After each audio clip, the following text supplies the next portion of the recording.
जय हिंद फ्रेंड्स। तो हम पढ़े थे कक्षा 10th की कला और संस्कृति के बारे में। कक्षा 10th की कला और संस्कृति में क्या क्या कवर कर चुके हैं। कक्षा 10th की कला और संस्कृति में हम अब तक लगभग 4 चैप्टर को अच्छे से कवर कर चुके हैं। और आज अपन आज तो क्या कल भी अपन 5th चैप्टर देख रहे थे और आज भी अपन 5th चैप्टर देखेंगे। तो 5वां चैप्टर क्या है हमारा? 5वें चैप्टर का नाम है हमारे राजस्थान की कुछ चित्रकलाएं या चित्रशैलियां। इसके बारे में अपन पढ़ रहे थे। तो राजस्थान की चित्रकला और चित्रशैलियों में लगभग हमने कल कुछ क्वेश्चन पढ़ा था। क्या पढ़ा था कल? कल हमने कुछ देखा था इसके वर्गीकरण के बारे में, इसकी बेसिक जानकारी के बारे में। वर्गीकरण में लगभग हमने मेवाड़ पूरा पढ़ लिया था। यानी वर्गीकरण में जो मेवाड़ है, मारवाड़ है, ढूंढाड़ है, हाड़ौती है, ये कुछ 4 इलाके आते हैं। ये कुछ 4 इलाके हैं और इनमें पाई जाने वाली शैलियां, उपशैलियां और ठिकाने, इस तरीके से कुछ इनकी सेपरेशन भी देखे थे हमने। तो इसमें जो मेवाड़ का पोर्शन था उसको हमने अच्छे से कवर कर लिया था। मेवाड़ के बारे में जानकारी ले ली थी। उसका और क्या क्या देख रहा था मेवाड़ के साथ हमने कुछ 2-3 बातें और देख रही थी। इसके अंतर्गत आने वाली कुछ 2-3 शैलियों को देख लिया था।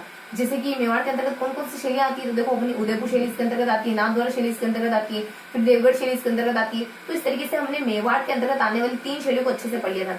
देन आज क्या पढ़ने वाले फिर अपन? तो आज पढ़ने वाले अपन जो वर्गीकरण का सेकंड पोर्शन है मारवाड़, उसके बारे में पढ़ने वाले अपन। तो मारवाड़ में कितनी शैलियां आती है? तो मारवाड़ में बेसिकली वैसे तो बहुत सारी शैलियां होती है, बीजक संकलन में ट्रिक के थ्रू देखा था, लेकिन जो मेन 4 शैलियां उनके बारे में अपन पढ़ने वाले। जैसे जोधपुर हो गया, बीकानेर हो गया, किशनगढ़ हो गया, अजमेर हो गया, थोड़ी सी जानकारी नागौर और जैसलमेर के बारे में भी ले लेंगे। उसके बाद अपन मारवाड़ के साथ साथ आज हाड़ौती भी पढ़ लेंगे, क्योंकि देखो हाड़ौती में कोटा, बारह, बूंदी और झालावाड़ आ रहा है अपना। तो देखो कोटा और बारह के बारे में तो जानकारी गिवन है, लेकिन झालावाड़ के बारे में कोई जानकारी गिवन नहीं है। तो इस तरीके से आज अपन दोनों ही शैलियों को अच्छे से कवर कर लेंगे। और आज के मुद्दे पर आने से पहले अपन थोड़ा सा रिकेप ले लेते हैं कि इससे पहले अपन बेसिकली देख क्या रहे थे। उससे क्या होगा, चीजें माइंड में हमारे क्लियर हो जाएगी कि ये इतना अपन पोर्शन पढ़ चुके हैं और अब अपन पढ़ने वाले। जो बच्चा कंटिन्यू देख रहे हैं उसको तो क्लियर हो जाएगी, लेकिन जो इसी वीडियो में जुड़ा है उसको तो आज का सेशन अटेंड करना अच्छे से बस, है ना। पिछले वाला पूरा आप छोड़ो, आज के जो सेशन में पूरा कंसंट्रेशन हो तो सारी चीजें बहुत अच्छे समझ आएगी। जो बच्चा कंटिन्यू देख रहा है उसके लिए मैं थोड़ा सा रिवाइज कर देती हूँ। तो देखो हमने लेसन नंबर 1 में क्या देखा, 2nd में, 3rd में, 4th में पता होना चाहिए ना। आपको भी कॉन्फिडेंस फील हो, मुझे भी कॉन्फिडेंस फील हो कि हाँ इतना पढ़ चुके हैं और अब आगे देख रहे हैं। तो लेसन नंबर 1 हमारा पूरा इतिहास से रिलेटेड था। लेसन नंबर 2 हमारा संतों और लोक देवता से रिलेटेड था। लेसन नंबर 3 हमारे मेले, त्योहार और उत्सवों से रिलेटेड था। लेसन नंबर 4 हमारे कुछ देखो लेसन नंबर 4 हमारे वस्त्र और आभूषण से जुड़ा हुआ था। इसमें हमने वस्त्र और आभूषण को क्लियर करा था। तो लेसन नंबर 1 हमारा इतिहास हो गया। लेसन नंबर 2 हमारा संत और लोक देवता, इतिहास सिर्फ और सिर्फ इतिहास, संत और लोक देवता। उसके बाद मेले और त्योहार, उसके बाद वस्त्र और आभूषण। यानी देखो तो सब पैटर्न चल रहा है। अपना फर्स्ट वाला सिंगल है, उसके बाद लास्ट वाला जो पांचवा चैप्टर पढ़ रहे हैं ना, वो क्या है? 5वां चैप्टर अपना कुछ राजस्थान की अपनी चित्रकला के बारे में। तो ये भी सिंगल चैप्टर है ना, जैसे अपना राजस्थान का फर्स्ट वाला जो इतिहास था ना, उसी तरह सिंगल इतिहास। और फिर अपने लास्ट किया जाता है कुछ अपने शैलियों के बारे में। और बीच के जो चैप्टर है वो दो पार्ट्स में बटे हुए हैं। यानी मेले त्योहार हो गया, लोक देवता संत हो गया, और कुछ अपने मेले त्योहार, लोक देवता संत है, और एक और कौन सा बच गया? मेले त्योहार है, लोक देवता और संत है। फिर अपने को देखो वस्त्र और आभूषण बच गया। तो वस्त्र और आभूषण हो गया। इस तरीके से दो पोर्शन में पड़े। फर्स्ट और लास्ट में सिंगल डिजिट चैप्टर, इस तरीके से डिजिट तो नहीं, सिंगल वर्ड चैप्टर है। फर्स्टली अपना इतिहास और लास्टली अपना कुछ अपनी कला संस्कृति के बारे में, और सॉरी चित्रकला के बारे में। तो आज हम पढ़ रहे हैं चैप्टर नंबर 5 राजस्थान की चित्रकलाओं के बारे में। तो शुरू करते हैं अपन बिना देरी किए राजस्थान की चित्रकलाएं। 1 मिनट में थोड़ा चौक ले लो, फिर अपन कंटिन्यू करते ना। हाँ, तो बिना देरी किए शुरू करते हैं अपन राजस्थान की चित्रकलाओं से। तो राजस्थान की चित्रकला में अपन मेवाड़ को अच्छे से पढ़ चुके थे। आज अपन मारवाड़ के बारे में पढ़ेंगे। मारवाड़ के साथ साथ अपन ढूंढाड़ के बारे में पढ़ने वाले हैं आज। तो इन दोनों क्वेश्चन के बारे में आज पढ़ने वाले। तो आज के टॉपिक क्या है हमारे? मारवाड़ और ढूंढाड़। तो आज के टॉपिक हमारे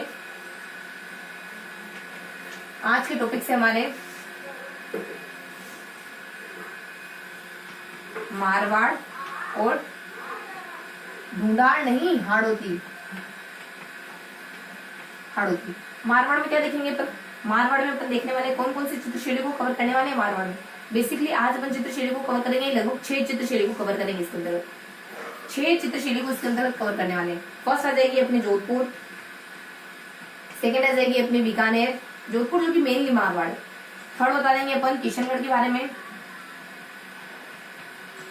फिर बता देंगे अपन अजमेर के बारे में, और थोड़ी सी बेसिक जानकारी अपन नागौर और जैसलमेर के बारे में भी दे देंगे। नागौर और बहुत माइनर सी जानकारी होगी इनके बारे में। तो मेनली तो अपन 3 ही पढ़ने वाले, 4 ही पढ़ने वाले। बीकानेर है, जोधपुर है, बीकानेर है, किशनगढ़ है, अजमेर है, और नागौर और जैसलमेर के बारे में हल्की फुल्की जानकारी देख लेंगे।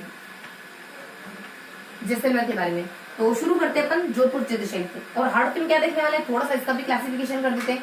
तो हाड़ौती में अपन देखने वाले हैं कुछ दो चित्रशैली के बारे में, एक तो बूंदी चित्रशैली के बारे में, उसके बाद कोटा चित्रशैली के बारे में। इन दोनों के बारे में देखने वाले हैं अपन। तो शुरू करते हैं अपन मारवाड़ चित्रशैली से। मारवाड़ चित्रशैली में हमें जोधपुर पढ़ना है, बीकानेर पढ़ना है, किशनगढ़ पढ़ना है, अजमेर पढ़ना है, नागौर पढ़ना है। देन हाड़ौती में हमें क्या क्या देखना है, बूंदी के बारे में देखना है, उसके बाद कोटा के बारे में देखना है। तो मारवाड़ में अपन जोधपुर से शुरू करते हैं। तो शुरू करते हैं अपन 1 बाय 1। तो सबसे पहले क्या जाता है हमने जोधपुर। देखो जोधपुर शैली में क्या क्या होता है, जोधपुर चित्रशैली।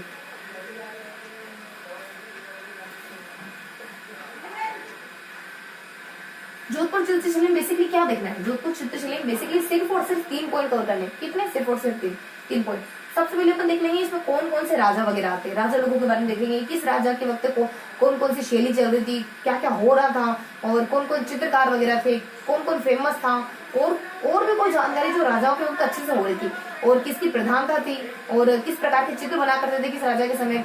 इस तरीके से हल्की फुल्की से जानकारी देखेंगे अपन राजाओं के बारे में। देन अपन देखेंगे जोधपुर की विशेषताओं के बारे में, जोधपुर चित्रशैली की विशेषताओं के बारे में।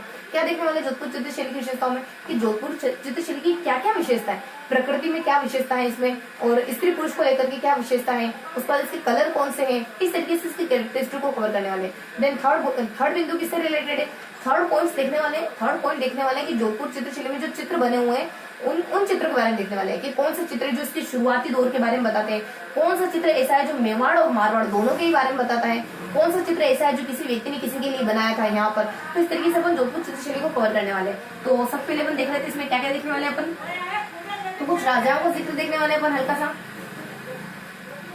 है ना। तो सबसे पहले राजाओं का जिक्र देखेंगे थोड़ा सा अपन। तो शुरू करते हैं अपन जोधपुर चित्रशैली के राजाओं से। देखो कौन कौन से राजा आते हैं इसमें। तो यहाँ जाते सबसे पहले अपने कुछ 3 पोर्शन में पढ़ने वाले हैं अपन इसको, फर्स्ट, सेकेंड और थर्ड। सबसे पहले आ जाते हैं यहाँ पे मानसिंह। मानसिंह क्या अपने मालदेव के समय में कला और संस्कृति का नवीन परिवेश देखने को मिलता है। कला व संस्कृति का नवीन परिवेश देखने को मिलता है। देन आ जाते हैं अपने कुछ जसवंत सिंह के बारे में। जसवंत सिंह के बारे में देखो, जसवंत सिंह के समय में कृष्ण की चरित्र की विविधताओं के बारे में, कृष्ण चरित्र विविधताओं के बारे में, मतलब कृष्ण का जो चरित्र है वो विविध रूपों में वर्णित किया जा रहा था। इसके अलावा मुगल शैली का प्रभाव प्लस मुगल शैली का प्रभाव। देन अजीत सिंह के समय में क्या हो रहा था, अजीत सिंह के समय में जीवंत और प्राणवान चित्र बन रहे थे, जीवंत व प्राणवान चित्र बन रहे थे। देन इनके अलावा सामंती संस्कृति के ऊपर चित्र बन रहे थे, सामंती संस्कृति के ऊपर चित्र बन रहे थे। देन अभय सिंह के समय क्या हो रहा था, अभय सिंह के समय एक व्यक्ति था डालचंद्र, एक चित्रकार था डालचंद्र, उनके द्वारा एक चित्र बनाया गया था फेमस, महाराजा अभय सिंह चित्र देखते हुए, महाराजा अभय सिंह चित्र देखते हुए ये लगभग 1725 के आसपास बना था। ये बताया जाता है अभय सिंह के बारे में। ये चित्र अभी भी व्यवस्थित सुरक्षित रखा हुआ है। कहाँ रखा हुआ है, एक मेहरानगढ़ संग्रहालय जयपुर, मेहरानगढ़ संग्रहालय जयपुर। सेकेंड कुंवर संग्राम सिंह संग्रहालय जयपुर, मेहरानगढ़ तो अपने जोधपुर में, और कुंवर दूसरा कहाँ है, कुंवर संग्राम सिंह संग्रहालय जयपुर। बस इतनी सी जानकारी गिवन होती है अभय सिंह के बारे में। अगले राजा जगत ने मान सिंह के बारे में क्या इन्फॉर्मेशन होती है, कुछ 3-4 बातें होती है मान सिंह के समय की। इनका काल सर्वोत्कृष्ट, यानी इनका काल इस शैली के लिए सर्वोत्कृष्ट माना जाता है, देन इनके काल के कुछ चित्रकार रहे होंगे, उन्हीं के चलते सर्वोत्कृष्ट माना गया होगा। तो कौन कौन से चित्रकार आते हैं इसमें, देखो इसमें चित्रकारों के नाम होते हैं कुछ चित्रकारों का नाम होते हैं। तो चित्रकारों की अपनी थोड़ी सी ट्रिक देखे तो ट्रिकी तरीके से देखते हैं अपन। अमर है, दाना है, अमर सिंह है, दाना भाटी है, उसके बाद अपने कुछ अपने राम सिंह है, उसके बाद अपने माधव सिंह है, उसके बाद इस तरीके के चित्रकार होते हैं। तो यहाँ जाता शिव सिंह है, शंकर सिंह है। तो यहाँ जाता है मेड से एड नहीं देखा जाता, मेड से एड, एड्स ब्रेक नहीं देखे जाते में से। तो अपने देखो वहां से क्या जाता है अपने कुछ माधव सिंह, माधव सिंह, देन अपने रस है राम सिंह है, राम सिंह है।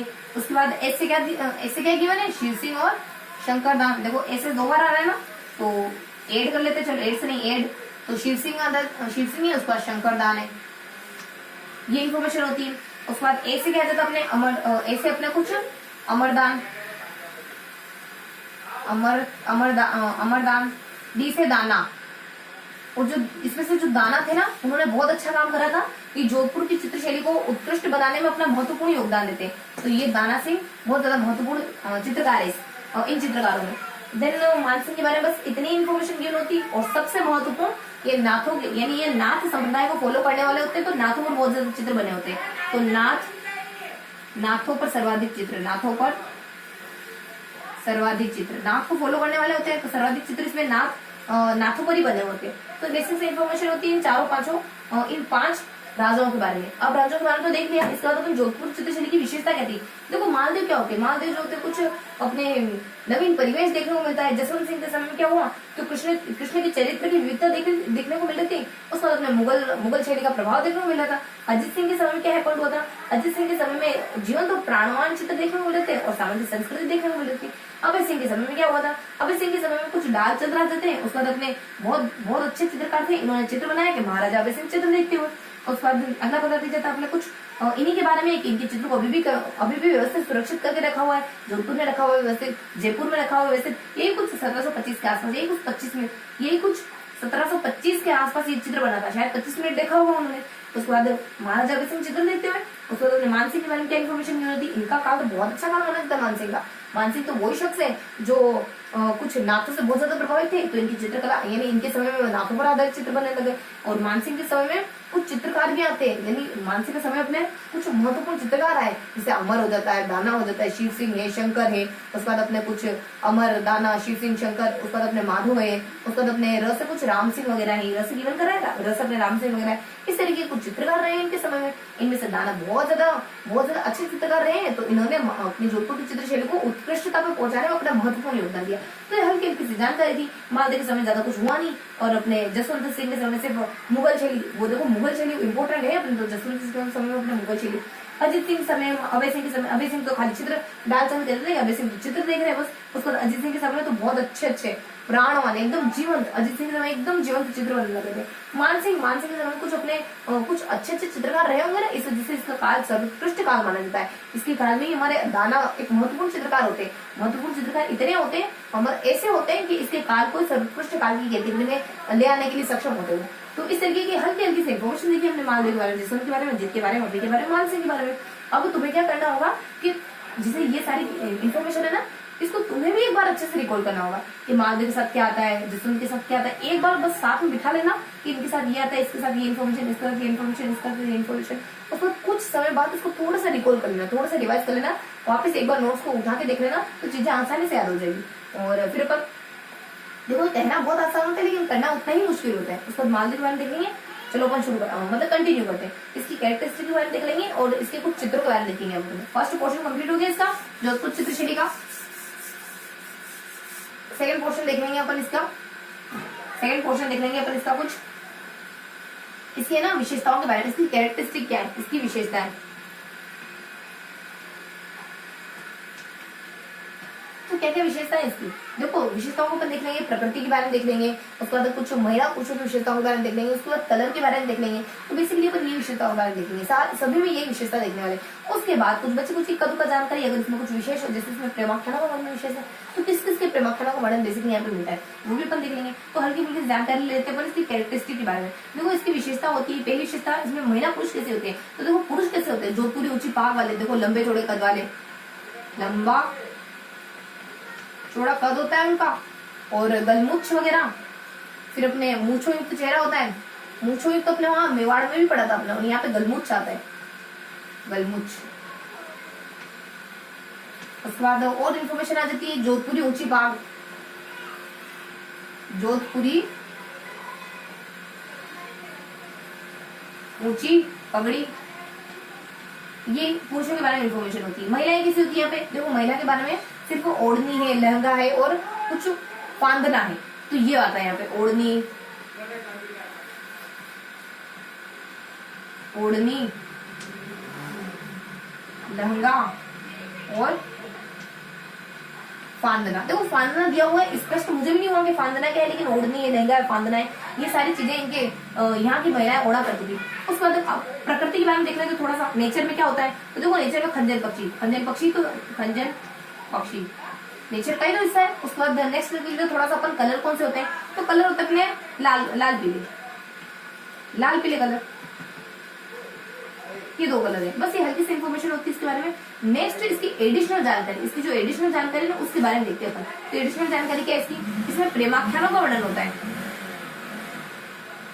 तो किस किस का किन किन की प्रेमाख्यानों का वर्णन किया गया बेसिकली यहाँ पे, तो कौन कौन आ जाता है अपने, तो डीएम आ जाता है, और डीएम रखो, रखो रखो यार डीएम, अरे घूस मत समझो इसको, मेरा तोहफा समझ के रख लो। तो देखो डी से अपने कुछ दूधा है, और डी से अपने कुछ ढोला मरवड़ है, ढोला मरवड़ हो जाता है अपने डी से। उसका एम से हो जाता है कुछ अपने मूमल है और महेंद्र है, मूमल महेंद्र हो जाता है अपने, मूमल महेंद्र हो जाता है। कुछ आर से हो जाता है अपने रागिनी है, उसके बाद अपने रागिनी के साथ अपने कुछ देखो आर से अपने, आर से रागिनी नहीं होता है, आर से होता है कुछ अपने रूपवती और बहादुर, इन दोनों की प्रेम का किस्सा है ना, तो रूपवती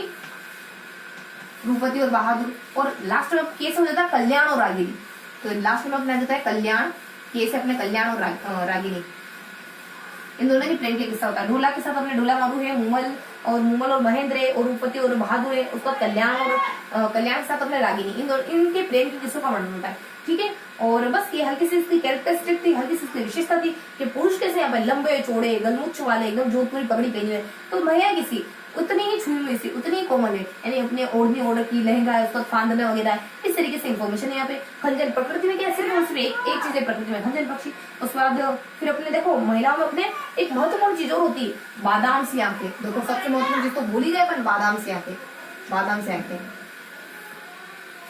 कई बार जो बहुत महत्वपूर्ण चीजें होती है ना वही भूल जाते हैं अपन, है ना, बहुत ज्यादा इंपोर्टेंस रखते हैं ना, इंपोर्टेंस रखती है चीजें वही मिस कर जाते हैं, क्योंकि उसको बहुत ज्यादा अटेंशन देते हैं।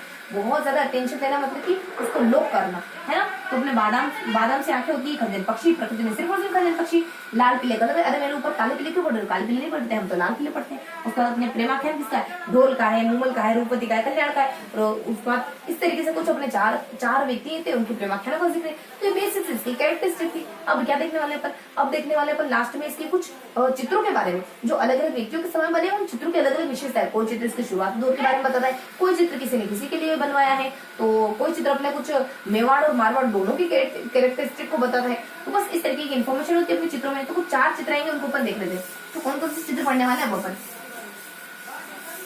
देखो, अब अपन देखने वाले हैं चित्रों के बारे में। तो यहाँ जो देखो कुछ चित्र इस समय बनने वाले, कुछ 4 चित्र होते हैं इस समय बनने वाले। कौन से होते हैं, बुकर, भागवत पुराण, भागवत पुराण जो है ना 1623 के आसपास 1610 के आसपास भागवत पुराण अपना नहीं, इसके बारे में कुछ गिवन नहीं, ये अपने सिंगल भागवत पुराण चित्र रहता है। फिर अपने कुछ अगला चित्र बता दीजिए यहाँ पे, कुछ चोखेला और उत्तरायण। नहीं, भागवत पुराण अपने लगभग है ना 1610 के आसपास बनता है, यही वो तो चित्र है जो अपने मेवाड़ और मारवाड़ के बारे में बताता है। तो 1610 के आसपास बना था ये, और ये मेवाड़ और मारवाड़ दोनों की कैरेक्टरिस्टिक को बताता है, मेवाड़ और मारवाड़ दोनों की कैरेक्टरिस्टिक को बताने। उसके बाद फिर बता दीजिए अपने उत्तराध्ययन सूत्र बता दिया जाता है, अपने उत्तराध्ययन सूत्र बता दिया जाता है। उसके बाद फिर बता दिया जाता है चोखेलाव, ये वो चित्र है जिसके शुरुआती दौर के बारे में बताते हैं, शुरुआती दौर यानी इसकी शुरुआती दौर की जानकारी देते हैं। उसके बाद अपने 8 से गिवन होता है कुछ अपने रागमाला चित्रावली। ये तो वो चित्र है जो वीर जी ने विट्ठल के लिए बनाया था, वीर जी ने पाली के विट्ठल थे उनके लिए बनाया था, वीर जी ने पाली के कोई विट्ठल थे उनके लिए बनाया था। और इसके बारे में जानकारी और गिवन होती है कि ये 1623 में बनाया था इनके लिए।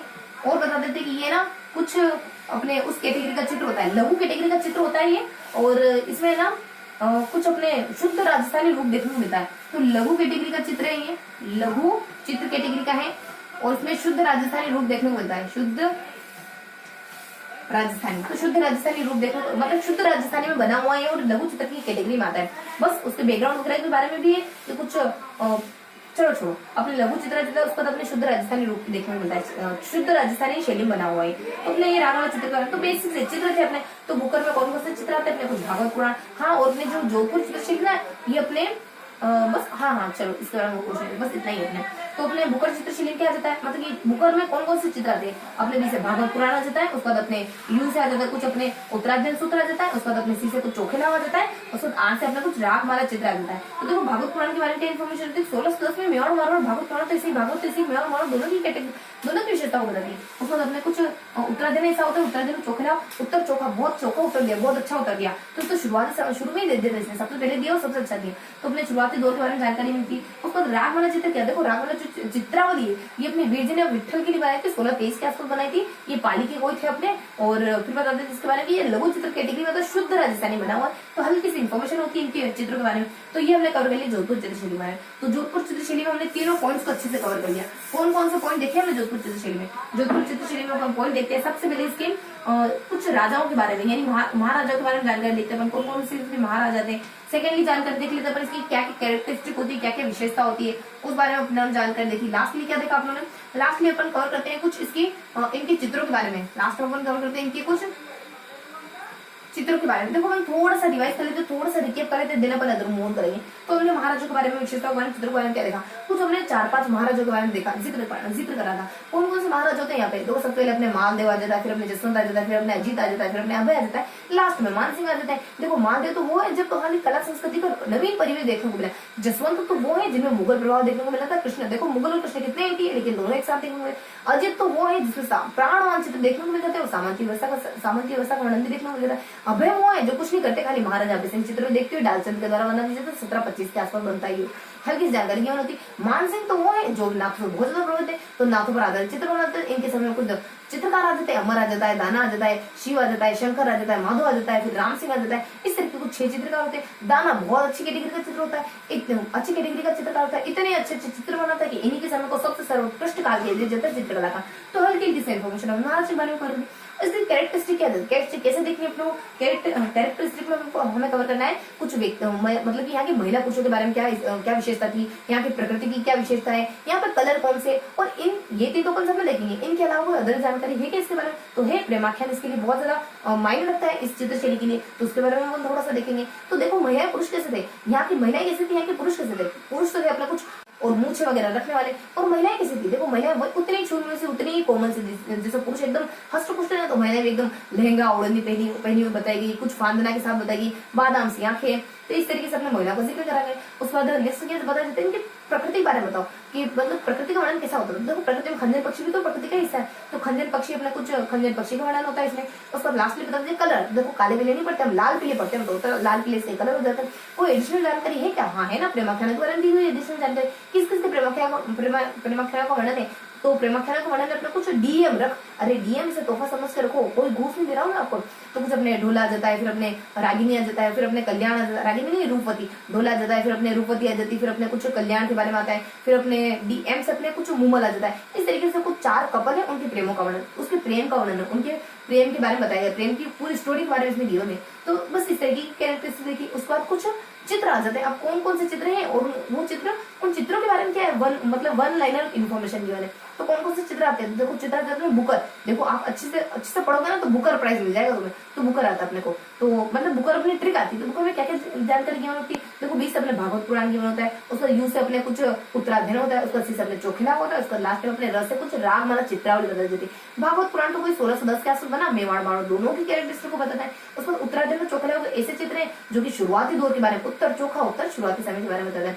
उसके बाद नेक्स्ट जानकारी गिवन होती है, अगला मतलब अगला चित्र होता है अपने कुछ रागमाला चित्रावली। ये तो वो चित्रावली है जो अपने वीर जी ने विठल के लिए बनाई, 1623 में बनवाते हैं ये। उसके बाद ये जो चित्र है ना कुछ लघु चित्र शैली बना और शुद्ध राजस्थानी का रूप बताता है, शुद्ध राजस्थानी में बना हुआ है और लघु चित्र की कैटेगरी में आता है। तो इस तरीके से हमने कुछ चित्रों के बारे में देखा। तो ये था हमारा हल्का सा रिविजन जोधपुर चित्रशैली के बारे में।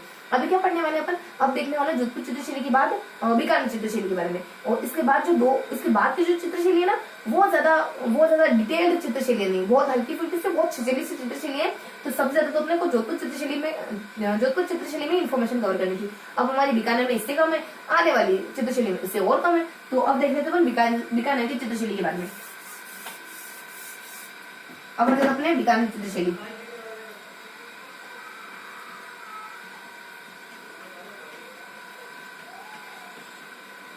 देखो बीकानेर चित्रशैली में क्या जानकारी कवर करने वाले अपन। बीकानेर चित्रशैली में बेसिकली अपन 3 तरीके से पढ़ने वाले हैं। क्या क्या देखेंगे, सबसे पहले इसके राजा महाराजा वगैरह देख लेंगे और देन इसकी कुछ विशेषताओं के बारे में देख लेंगे और बची कुछ जानकारी कुछ देख लेंगे अपन।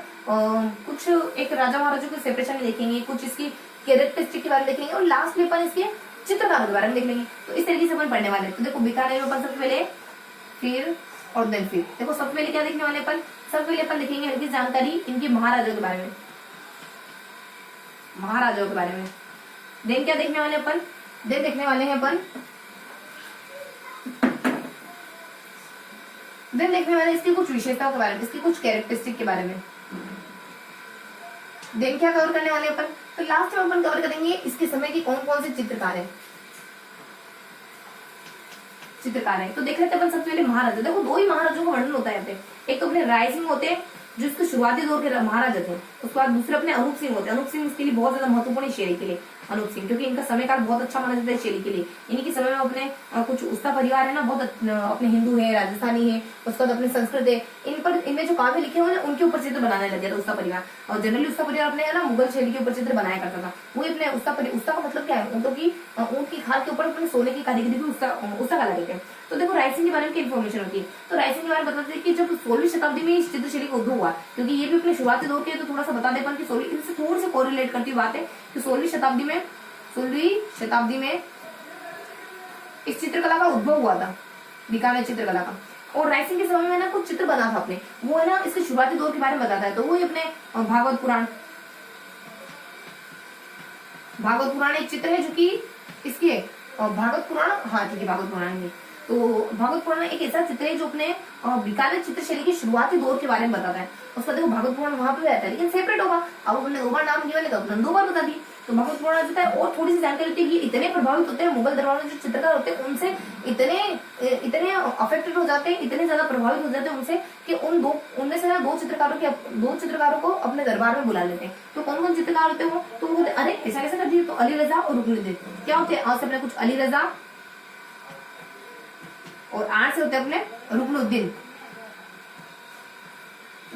ये 2 चित्रकार होते हैं जिनसे बहुत ज्यादा प्रभावित होकर अपने दरबार में ले आते हैं इनको। उसको अनूप सिंह के समय में क्या था, देखो अनूप सिंह का जो शासनकाल है ना, इसके बारे में कुछ मोटा मोटी 3 जानकारी अच्छी गिवन होती है। पहली जानकारी ये है कि इनके समय में विशुद्ध रूप देखा जा रहा था, एकदम शुद्ध। देखो शुद्ध का मतलब भी शुद्ध होता है, विशुद्ध का मतलब भी विशेष रूप से शुद्ध, मतलब एक ही बजान करके।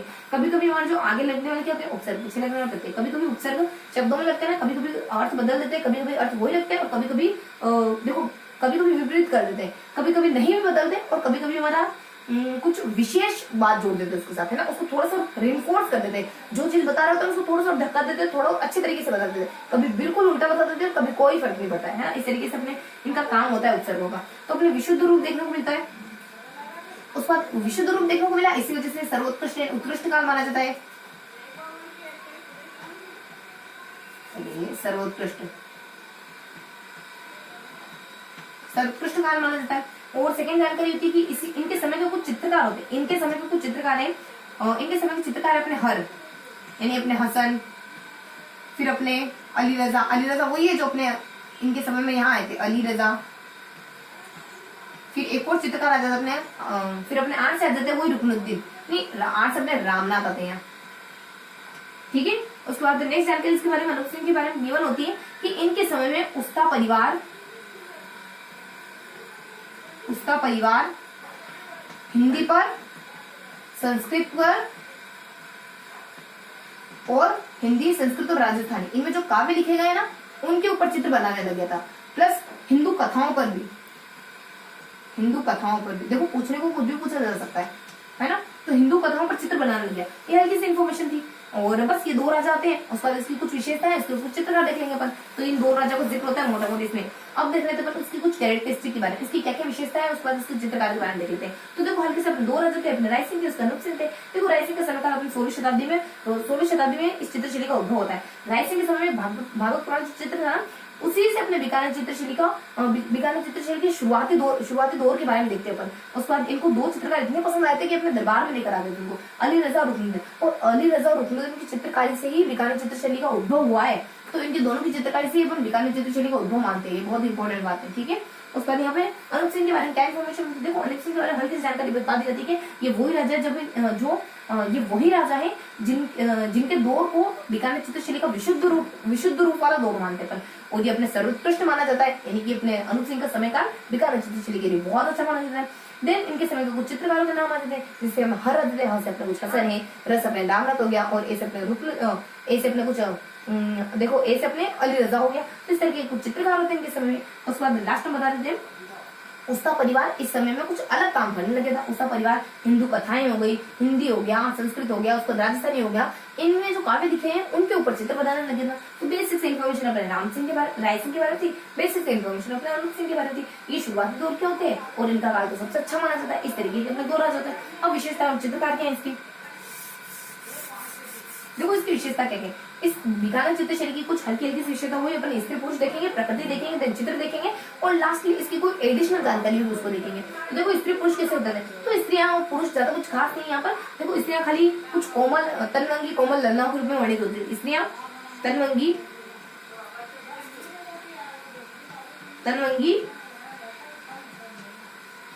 कोमल ललनाओं के रूप में होती थी। उस वक्त पुरुष कैसे होता है, पुरुष कुछ पगड़ियां पहना करते थे, जैसे अपने शाहजहां मतलब शाहजहानी पगड़ी होती है अपनी। उसका तो अपने औरंगजेब उसका एक और अपने मारवाड़ी पगड़ी, ये कुछ पगड़ियां पहना करते थे। और प्रकृति के बारे में क्या होता है, देखो प्रकृति में कुछ अपने सारस पक्षी यहाँ पे वर्णित होता है। उसके बाद अपने कुछ यहाँ पे सारस पक्षी बाद अपने एक हिरण है, ऊंट है, इनका वर्णन होता है। जैसे हरिण होता है, हरिण है, उसके बाद अपने ऊंट है, इनका वर्णन होता है प्रकृति में। और बता देते हैं कि देखो अपने इनके बाद कुछ इनके कलर कौन कौन से है। तो देखो लाल पीले नीले हरे पर हमेशा से पढ़ रहे हैं। देखो पिछला जो हमने पढ़ा था मेवाड़ चित्रशैली, उसमें लाल पीले नीले हरे, तो वहां याद कर लिया हमने लाल पीले नीले हरे। अब वो अपने यहाँ काम आएगा, लाल पीले नीले, जो आपका मूल व्यक्तित्व होता है ना वो नहीं बदल सकता, और नीले और लाल पीले नीले और हरे ये चित्र होते हैं। देखो पीले को रिप्लेस कर दो, पीले को रिप्लेस करना अपने को स्लेटी, उसका बाद अपने कुछ गुलाबी, उसका बाद अपने जामुनी, बस ये होता है। पीला नहीं होता है ना, पीला नहीं होता है, इसकी जगह ये कलर होते हैं बस। तो ये हल्की सी विशेषता थी। इसके बारे में कोई विशेष कैरेक्टरिस्टिक है क्या, हाँ है ना, इसके बारे में कोई विशेष जानकारी ये है कि यहाँ पर दो परिवारों को बहुत ज्यादा प्रभाव था इस चित्रकला पर। किसका, एक तो उस्ता परिवार का था,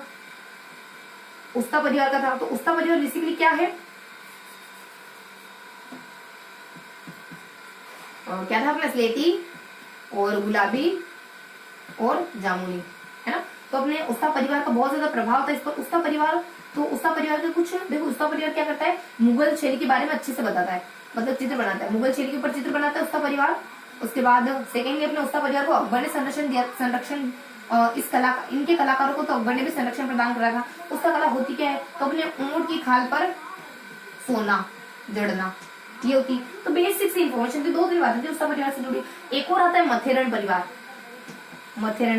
देखो इसके बारे में क्या इन्फॉर्मेशन, इसके बारे में 2 बातें थी। तो मतलब ये मथेरण परिवार किस पर अच्छे चित्र बनाता था, मथेरण परिवार जैन और राजस्थानी की जो मिश्रित शैली होती है ना, उसको बहुत अच्छे चित्र बनाता था। जैन और राजस्थानी की मिश्रित शैली, राजस्थानी शैली की मिश्रित जो शैली होती है ना, उसको बहुत अच्छे चित्र बनाता था अपने मिश्रित। तो उसमें बहुत अच्छे चित्र बनाने लगा। तो ये अपनी बेसिक सी इसकी विशेषता थी। क्या कैरेक्टरिस्टिक है कि महिलाओं में ज्यादा कुछ नहीं, बस कोमल तन्वंगी बता दी, पुरुषों में ज्यादा कुछ नहीं, खाली पगड़ी पगड़ी पहना दी, और कुछ नहीं करा। उसके बाद यहाँ पर प्रकृति में किसका वर्णन होता है, सारस पक्षी का, हिरण का, ऊंट का, इन छोटे से बड़े जाओ, सारस है, हिरण, ऊंट है, इस तरीके से कुछ पशु पक्षियों का वर्णन होता है। उसके बाद देखो यहाँ कलर कौन से आते हैं अपने, तो कलर में अपन देखते हैं जैसे लाल पीले नीले हरे, पर उदयपुर में मेवाड़ में याद करके आए तो पीले को रिप्लेस कर दें, पीले को रिप्लेस गुलाबी है, जामुनी स्लेटी, इससे रिप्लेस कर दें। उसके बाद इसकी दो और अदर विशेषता, जैसे वहाँ प्रेमाख्यान अदर विशेषता थी, यहाँ अदर विशेषता क्या, यहाँ अदर विशेषता है कि एक मथुरेन परिवार था, एक अपने उसका परिवार था। तो इन दोनों परिवारों का बहुत ज्यादा इम्पैक्ट था इस पर, बीकानेर चित्र बहुत ज्यादा प्रभाव था। तो अपने मथुरेन परिवार क्या होता है, ये अपने ना जैन और राजस्थानी इन दोनों का मिश्रण करता है। जैन और राजस्थानी का जो भी शैली है, उन दोनों के मिश्रण जो शैली बनेगी ना, उस शैली में बहुत अच्छे चित्र बनाता है मथुरेन परिवार। उसका सेकंड उसका परिवार क्या करता है, उसका परिवार मुगल शैली पर बहुत अच्छे चित्र बनाता है। लेकिन देखो किसके शासनकाल में जाकर के वो हिंदू अपने हिंदी संस्कृत राजस्थानी के चित्र बनाने लगे, तो ऐसे पूछे तो अनूप सिंह। और अपने हाँ कहाँ देख रहे थे अपन, तो ये अपने कुछ अपने उसका परिवार अपने पुस्ता कला का भी काम करता है, और अकबर ने इनके कलाकारों को अकबर ने भी आश्रय प्रदान करा था। और बस ये हल्की सी इन्फॉर्मेशन अपने उसका परिवार के बारे में जीवन होती है। अब जब अपन इसकी विशेषता को क्लियर कर चुके तो अब देख लेते हैं हल्के से इसके चित्रकारों का नाम, कि इसके समय के कौन कौन से चित्रकार होते हैं अपने बीकानेर चित्रशैली के। तो बीकानेर चित्रशैली के तो अपने कौन कौन चित्रकार होते हैं, बीकानेर चित्रशैली के अपने कुछ विशेषताएं देख ली अपनों ने, इसके राजाओं के बारे में देख लिया, और बीकानेर चित्र की विशेषता क्लियर होगी, इसके राजा हो गए। तो कुछ चित्रकार तो अपने चित्रकार तो अपने सामने क्लियर कर ली। अब अलग से कहाँ देखेंगे अपन चित्रकार, देखो चित्रकार अपने सामने क्लियर नहीं करे, अनूप सिंह के समय के चित्रकार है, उसके बाद अपने राय सिंह के समय के चित्रकार है। फिर भी चलो लिखना चाहे तो इसको सेपरेटली थोड़ा सा लिख लेते हैं, तो सेपरेटली देख लेते हैं इसके चित्रकार कौन कौन से। तो अपने इस तरीके से राय सिंह के समय के कौन से हो गए, उसके बाद अनूप सिंह के समय, तो राय सिंह के समय के चित्रकार हो गए कुछ अपने अली रजा प्लस रुकनुद्दीन। सेकेंडली अपने अनूप सिंह के बाद अपने राय सिंह के बाद अपने अनूप सिंह के समय के हो गए हसन, अली रजा, देन अपने रामनाथ। तो ये इसके चित्रकार है बेसिकली रामनाथ। देखो 2 मिनट थोड़ा सा डिस्टर्बेंस होगा, मैं थोड़ा सा जाके आती हूँ ना, 2 मिनट बस।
हाँ तो कहाँ थे अपन, हम देख चुके थे बीकानेर चित्रशैली की चित्रकारों के बारे में देख चुके थे, ठीक है। तो ये हमारी बीकानेर चित्रशैली भी कवर हो जाती है, राजा लोग कवर हो गए, विशेषताएं कवर हो गई, चित्रकार वगैरह कवर हो गए। तो ये छोटी सी चित्रशैली थी अपनी बीकानेर चित्रशैली। तो अब क्या करते हैं, थोड़ा सा रिकेप ले लेते हैं कि बीकानेर चित्रशैली में क्या क्या देखा।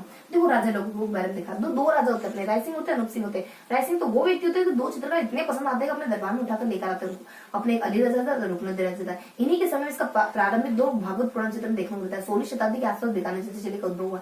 उसका सेकंड राजा होता है अनूप सिंह का तो शासनकाल इस शैली के लिए बहुत ज्यादा अच्छा माना जाता है, सर्वोत्कृष्ट काल माना जाता है अनूप सिंह का शासनकाल बीकानेर चित्रशैली है।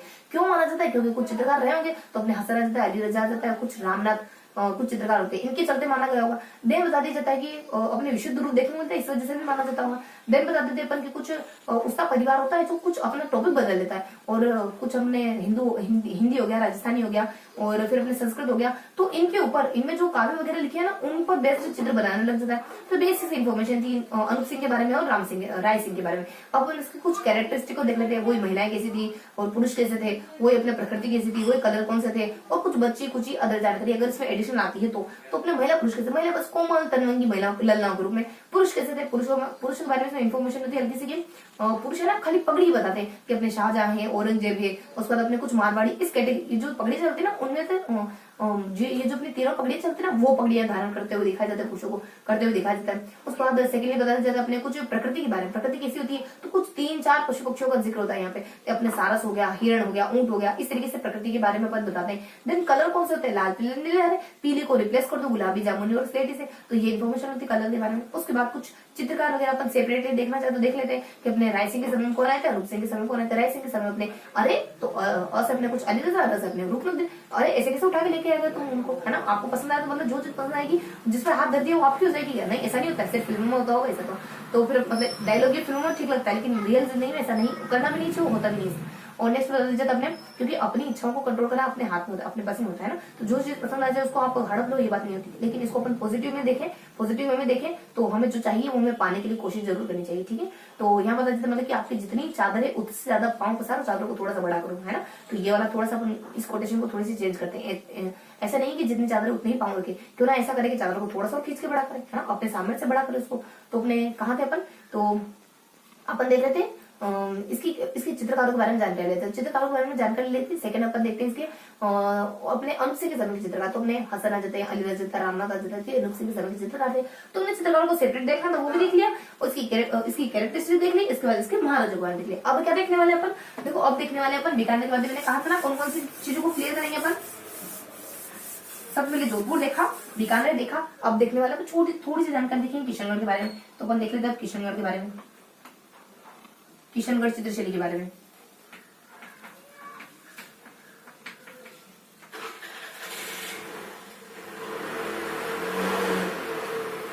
देखो किशनगढ़ चित्रशैली में बेसिकली क्या देखने वाले, वो अपन को 2 राजाओं का जिक्र आएगा यहाँ पे और इसकी कुछ कैरेक्टरिस्टिक आएगी, उसके कुछ चित्रकार आ जाएंगे। तो कुछ 4 तरीकों से देखने वाले, 4 पॉइंट्स में डिवाइड करने वाले, 4 पॉइंट क्या कहे 3 पॉइंट में डिवाइड करने वाले। 2 राजाओं का जिक्र आ जाएगा और इसकी कुछ कैरेक्टरिस्टिक आ जाएगी, इसके बाद इसकी कुछ चित्रकार वगैरह का नाम आ जाएगा, इस तरीके से देखने वाले। तो कुछ 3 चीजों को इसमें क्लियर करने वाले।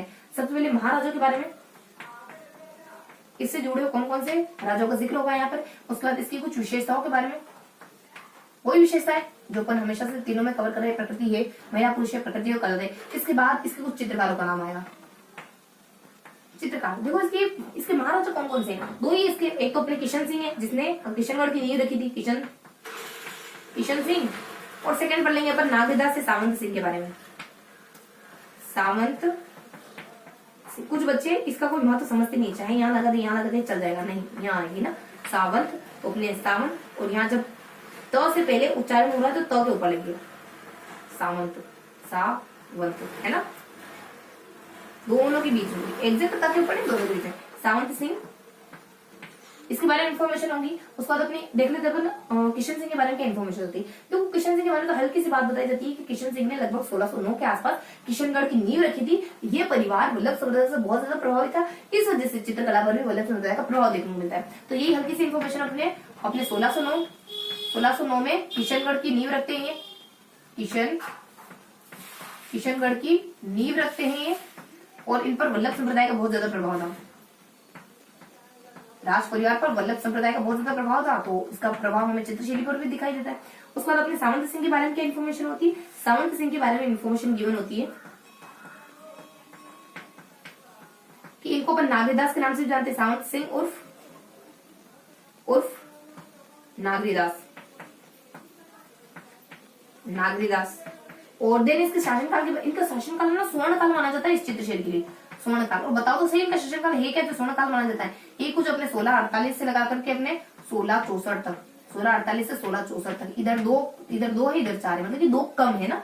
तो अपने 50 में 2 कम है, उधर मान लो 4 ज्यादा हो गए, 4 तो नहीं ज्यादा है लेकिन मोटा मोटा ध्यान रखें 4 ज्यादा हो गए, 2 कम है 4 ज्यादा हो गए। इस तरीके से सावन का महीना पहले 2 दिन कम बढ़े थे, फिर देखा अचानक से 4 दिन ऊपर काम करना था, बीच में हुआ ही नहीं हमारा।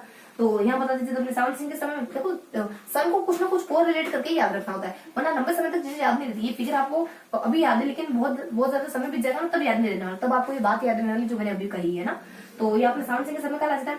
और इनके समय में स्वर्ण काल क्यों कहलाया है, नागरीदास के कारण, अपने नागरीदास ने निहाल चंद के कारण, निहाल चंद के कारण कहलाए, निहाल चंद के कारण कहलाए। क्यों कहलाए, क्योंकि उन्होंने बड़ी ठणी बनाई थी, बड़ी ठणी, जिस पर कि 1973 में डाक टिकट जारी हो गया था और एरिक एरिक्सन के द्वारा इसी को भारत की मोनालिसा कहा जाता है। Eric Ericsson Mona Lisa. मोनालिसा की पिक्चर देखी है आपने? लिसा गेम आता है ना छोटा फोन, छोटे फोन में जो गेम आता है ना उसमें मोनालिसा की पिक्चर को अरेंज करने के लिए कहा जाता है। मानते हैं कि बहुत ज्यादा खूबसूरत है। देखो खूबसूरती देखने वाले की आंखों में होती है बेसिकली। मतलब कि जब तक मैंने मोनालिसा नहीं देखी थी ना तब तक मुझे सारा पता नहीं कौन सी बहुत सुंदर सी बहुत अच्छी सी पेंटिंग बना रखी होगी। लेकिन फिर देखा एक मामूली सी लेडीज की, मतलब मामूली सी लेडी की पिक्चर है। कुछ ब्लैक अपने काले कपड़े वियर कर रखे हैं, कुछ ओपन हेयर है और मतलब नॉर्मल सा चेहरा है, लेकिन हो सकता है किसी को बहुत ज्यादा सुंदर लगी हुई। हाँ, तो भारत की मोनालिसा कहा जाता है। तो बस इतनी सी इन्फॉर्मेशन होती है अपने सावन सिंह के बारे में। अब देख लेते कुछ कैरेक्टरिस्टिक के बारे में, कुछ चित्रकारों के बारे में। बस इतनी सी इन्फॉर्मेशन है अपने सावन सिंह के बारे में कि अपने स्वर्ण काल माना जाता है, निहाल इसी के समय थे। और एरिक्सन ने इसको भारतीय मोनालिसा कहा, जो इनके द्वारा बनी 1973 में डाक टिकट जारी हुआ था। डाक टिकट जारी हुआ। तो ये बेसिक से इन्फॉर्मेशन थी अपने किशन सिंह के समय में। सावन सिंह, किशन सिंह तो खाली नींव रखते हैं और इनकी वजह से अपने वल्लभ का प्रभाव इस चित्रशैली पर दिखाई देता है। उसको तो अपने सावन सिंह को स्वर्ण काल माना जाता है। क्यों? क्योंकि निहाल चंद के समय में, क्यों? क्योंकि उन्होंने बड़ी छड़ी के चित्र बनाए। बड़ी छड़ी जो 1973 में डाक टिकट अपने नाम पर ली थी। बस अब इसकी विशेषताओं के बारे में देखना है। तो इसकी कैरेक्टरिस्टिक क्या है? देखो इसकी कैरेक्टरिस्टिक महिला पुरुष कैसे होते हैं। तो यहाँ के पुरुषों की, यहाँ की महिलाओं की, मतलब की महिला पुरुषों की प्रकृति की, उसके कलर की। देखो महिला पुरुष कैसे होते हैं, तो पुरुष कैसे होते हैं यहाँ पे देखो। पुरुष ना पगड़ी धारण करते हैं सफेद कलर की, मूंगिया कलर की, वो भी हीरे मोती जड़े हुए। तो कुछ अपने सफेद और मूंगिया हीरे मोती जड़े पगड़ी है, तो अपने कुछ श्वेत कलर, श्वेत व मूंगिया मोती जड़ित पगड़ी, मोती जड़ित पगड़ी। बस ये कैरेक्टरिस्टिक होती है पुरुषों की। तो वो महिलाएं कैसी होती हैं? तो वो महिलाएं देखो मतलब कि बहुत बहुत सुंदर तो नहीं, ऐसा स्पष्ट गिवन तो नहीं बहुत सुंदर, लेकिन इनकी जो विशेषता है ये बता दी कि ये बहुत सुंदर महिलाएं हुआ करती होगी। जैसे कि अपने कुछ पतली कमर हो गया,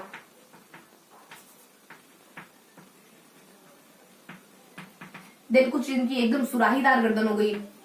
सुराहीदार गर्दन मतलब सब कुछ पतला है, पतली कमर है, सुराहीदार गर्दन है, आंखें मीनाकर जैसी, नाक एकदम शार्प है, तो अपने सुराही है, मतलब बिल्कुल आपकी डिजायर जैसी है ना। सुराहीदार कमर, सुराहीदार गर्दन है।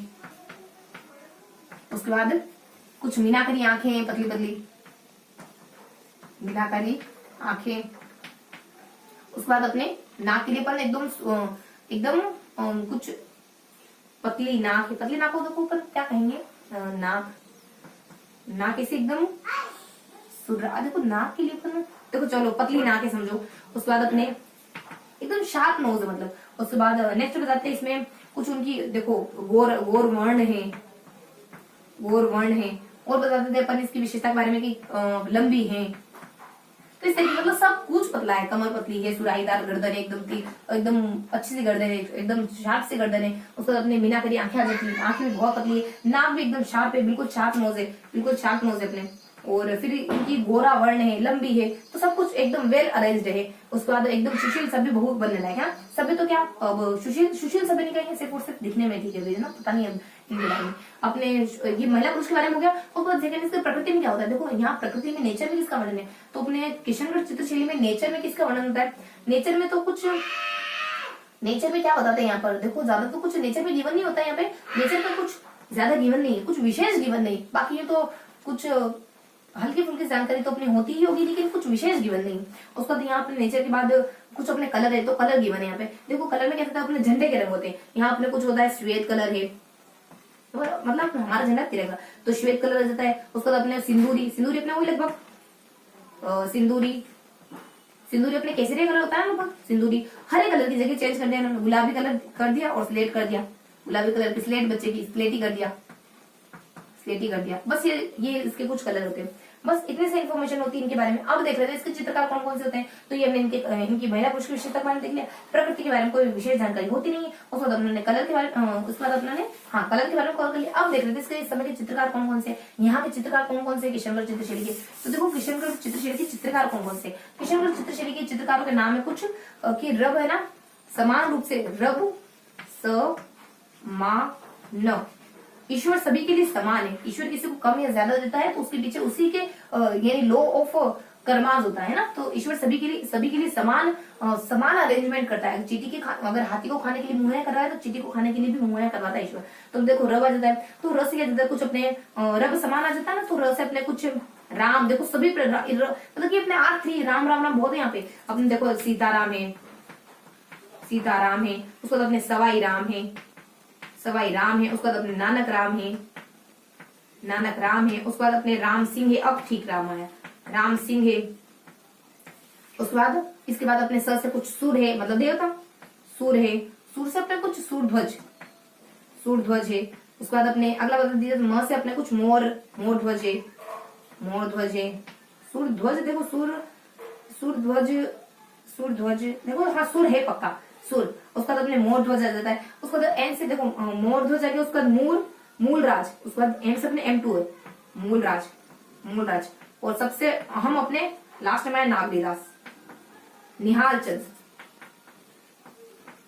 निहाल चंद। तो ये इनके कुछ चित्रकार हैं। तो इस तरीके से अपने चित्रकार वाले पोर्शन को भी कंप्लीट कर लिया। यानी कि चित्रकार कौन कौन से इनके, यानी रब समान, यानी ईश्वर सभी को समान निगाह से देखता है, समान दृष्टि से देखता है, उसकी निगाह में सब समान है ना। तो अपने आर से अपने कुछ सीताराम आ जाता है, सवाई राम आ जाता है, नानक राम आ जाता है, उसके बाद राम सिंह आ जाता है, सारे सारे राम राम आ गए हमारे। उसके बाद अपने बी से कुछ आता है, बी से अपने बदन, देखो रब बी से अपने बदन आता है, बदल सिंह, बदल सिंह आता है बी से। उसके बाद अपने समान से क्या जाता है, अपने सूर आ जाता है, उसके बाद अपने मोर ध्वज जाता है, उसके बाद अपने मूल आ जाता है, उसके बाद अपने निहाल चंद आ जाता है। तो ये नाम रिलेटेड अपने किशन का चित्रशैली से। तो बस हल्की सी इन्फॉर्मेशन अपने इनकी राजा उदाहरण देख ली, इनकी विशेषता उदाहरण देख ली, इसके बाद इसकी चित्रकार उदाहरण देख ली। तो थोड़ा सा अपना रिकेप ले लेते कि हमने क्या क्या देखा। तो हमने देखा इसमें हमारे दो राजा होते हैं, एक तो होते हैं अपने किशन सिंह जो कि अपने सिर्फ नींव रखते हैं या फिर स्टेब्लिश करने का काम यही करते हैं, और सेकंड अपने आ जाते हैं सावंत सिंह। सावंत सिंह को नागदास के नाम से जाना जाता है। इन्हीं के समय को स्वर्णकाल कहते हैं। क्यों कहते हैं, क्योंकि निहाल चंद जैसे महान कलाकार इनके समय में हुए थे, जिनको की जो कि बड़ी ठंडी बनाते, जो मोनालिसा एरिक एरिक्सन के द्वारा मोनालिसा कह दी जाती है, भारत सरकार के द्वारा 1973 में डाक टिकट जारी कर दिया जाता है। इसके बाद कैरेक्टरिस्टिक क्या है, महिला पुरुष कैसे, देखो पुरुष कैसे, पुरुष के बारे में सिर्फ पगड़ी देखी है। देखो पुरुष के अपने मूंगिया कलर की, सफेद कलर की पगड़ी पहनते थे। उसके बाद अपने उन्नत ललाट होता था, दो बातें उन्हें देखी, उन्नत लेकिन ध्यान रखनी, उन्नत ललाट हुआ करता था, बड़ी बड़ी आंखें हुआ करती थी, यानी इसमें ना कुछ हाँ मतलब विशाल नयनों के बारे में बताया गया है। और उसके बाद अपनी महिलाएं कैसी हुआ करती थी, महिला तो सब कुछ पतली पतली, कमर हो गया, अपने सुराहीदार गर्दन हो गया। उसके बाद अपने कुछ इनके नाक के बारे में बताया कि बिल्कुल शार्प नोज होती है, और बताया इसमें कि कुछ यहाँ पे अपने कुछ गोर वर्ण वगैरह होता है महिलाओं का, उसको लंबी वगैरह होती है, इस तरीके से महिला, और मीनाकरी आंखें होती है, इस तरीके से महिला की कैरेक्टर से। प्रकृति में कुछ खास गिवन है नहीं। उसका कलर कौन कौन से, तो अपने तिरंगे झंडे के कलर है। तो अपने सबसे पहले अपने सफेद कलर आ जाता है, उसके बाद अपने सिंदूरी, यानी कि सिंदूरी केसरिया कलर कह सकते हैं, तो केसरिया कलर आ जाता है। हरे कलर की जगह गुलाबी कलर की स्लेट रख दी बच्चे की, तो गुलाबी कलर स्लेट आ जाता है। बस इतने से इन्फॉर्मेशन होती है। चित्रकार कौन कौन से, तो रब सबको समान निगाह से देखता है, रब की दृष्टि में सभी समान है। तो कुछ अपने रस से राम आते, सारे राम आते, नानक राम है, सीताराम है, उसके बाद अपने कुछ सवाई राम है, उसके बाद अपने राम सिंह आए, प्रॉपर राम सिंह है। उसके बाद अपने बी से अपने बदन सिंह वगैरह जाते हैं, समाज से अपना कुछ सूर आ जाता है, उसके बाद अपने कुछ मस अपने मोर ध्वज जाता है, उसके बाद मूल आ जाता है, और एन से अपने निहाल चंद आ जाता है, निहाल चंद आ जाता है।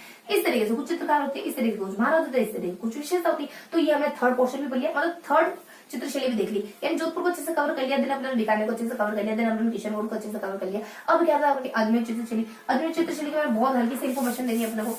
तो अजमेर चित्रशैली के बारे में क्या क्या इन्फॉर्मेशन होती है, देखो अजमेर चित्रशैली में इन्फॉर्मेशन होती है अपनी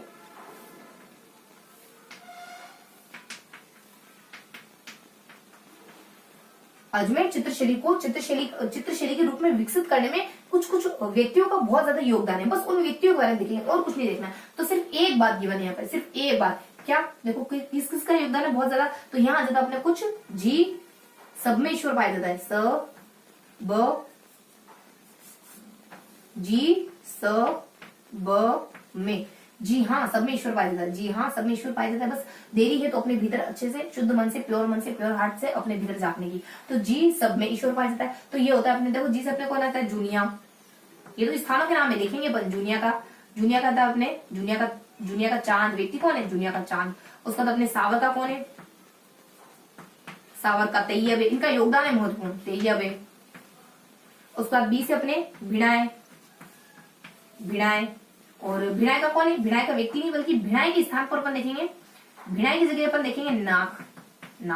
भिड़ाई स्थान, देखो ट्रिक में अपना भिड़ाई आ रहा है, लेकिन भिड़ाई स्थान के चित्रकार के बारे में जीवन नहीं है कि यहाँ का चित्रकार, यहाँ का कौन व्यक्ति है जो अपने अजमेर चित्रशैली को विकसित करने में योगदान देता है, बल्कि इन स्थानों के व्यक्तियों के बारे में जीवन है जो इस चित्रशैली को विकसित करने में अपने योगदान देते हैं। ठीक है, उसका ये स्थान कौन से अपने, तो यहाँ अपने नाद है, उसका अपने ऐसे बता दीजिए अजमेर है, उसका कैसे बता दीजिए कुछ खरवा है। तो यहाँ के कौन कौन होते हैं, तो यहाँ के होते हैं अपने नाथ का होता है राम सिंह, और नाथ का अपने राम सिंह होता है। उसके बाद अपने अजमेर के अपने अल्लाह उस साहिबा, अल्लाह उस साहिबा से बताना मेरे को, अल्लाह बख्श उसना और साहिबा, अल्लाह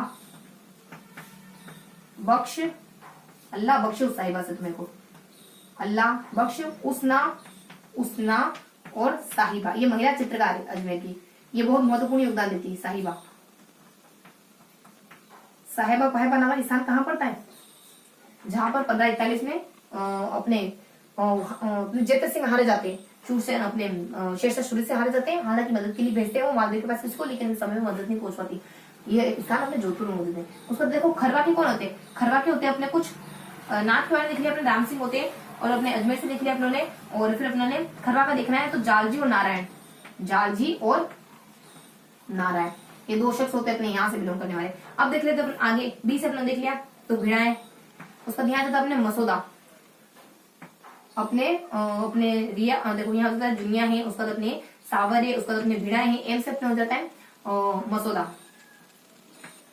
मसौदा। तो मसौदा के कौन होते हैं, माधो, माधो, और माधो के अलावा होते अपने माधो सिंह होते, माधो सिंह, और इसके अलावा होते माधो सिंह के अलावा राम, माधो सिंह और राम सिंह। नांद के अपने, नांद के अपने देखो, नांद में अपने राम सिंह होते हैं यहाँ नारायण, नारायण देखो नांद से अपने अजमेर का अल्लाह है, उस बख्शे साहिबा जालजी उसका नारायण है, उसका नांद से अपने राम सिंह, हाँ राम सिंह ही होते हैं। उसके बाद माधो सिंह अपने यहाँ अपने, हाँ कोई सेपरेट राम सिंह रहे होंगे, हो सकता है कि थोड़ा सा कुछ नाम में राम सिंह है या फिर अपने राम के पीछे कुछ और, लेकिन हाँ राम तो है, दोनों में अपने राम तो है ना, दोनों में राम है। थोड़ा सा, अब थोड़ा सा है ना ये कंफ्यूजन है कि ये राम है या राम सिंह, इनमें कुछ नामों में थोड़ा सा डिफरेंस तो होना चाहिए, है ना। तो अपन देखो थोड़ा सा क्लियर जरूर करेंगे, जब नेक्स्ट अपन सेशन आएगा ना उसमें अपन क्लियर जरूर करेंगे कि दोनों ही राम सिंह है देखो, या फिर राम सिंह के नाम में थोड़ा सा हेरफेर है। तो अपने देखो मसौदा से आने वाले अपने माधो सिंह हो जाता है, उसके बाद अपने राम सिंह हो जाते हैं। फिलहाल के लिए अपन दोनों को राम सिंह मान के ही चलते हैं, क्योंकि देखो जब तक कोई मुलजिम अपना जो मुलजिम होता है, जब तक उसका अपराध बोध नहीं हो जाता ना, तब तक उसको बेगुनाह मान के चलते हैं अपने इंडियन कॉन्स्टिट्यूशन में। तो अपन भी इन दोनों को बेगुनाह मानते समझते हैं, हाँ राम सिंह हो सकता है वो राम सिंह कोई अलग राम सिंह हो, यहाँ कोई अलग राम सिंह हो, दोनों को राम सिंह मान के चलते हैं। जब पता चलेगा तब इनको करेक्ट करेंगे, ठीक है। तो अपने मसौदा की ये व्यक्ति होते हैं, बस इतनी सी इन्फॉर्मेशन होती है अजमेर चित्रशैली में, बस इतनी सी इन्फॉर्मेशन गिवन है अजमेर चित्रशैली में। अजमेर चित्रशैली में क्या क्या गिवन है, अजमेर चित्रशैली में कुछ हल्की सी जानकारी गिवन है कि कुछ ये स्थान आ जाते हैं, ये स्थान होते हैं, इन स्थानों के कोई व्यक्ति होते हैं ना, वो अजमेर चित्रशैली को चित्रशैली के रूप में स्टेब्लिश करने में अपना महत्वपूर्ण योगदान देते हैं। जुनिया के चांद होते हैं, सावर के तैयब होते हैं,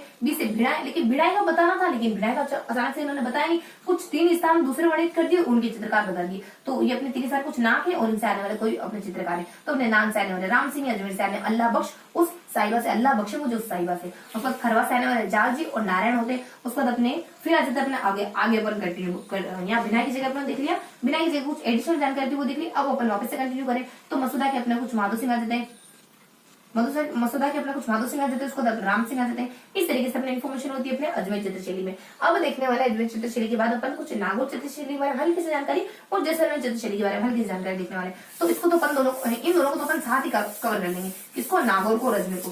तो यहाँ अपन देख लेते हैं नागौर के बारे में। नागौर की कुछ 3 विशेषताएं आएंगी, हल्की सी 3 विशेषता आएगी। नागौर चित्रशैली, उसका अपनी अगली देख लेंगे अपन जैसलमेर चित्रशैली।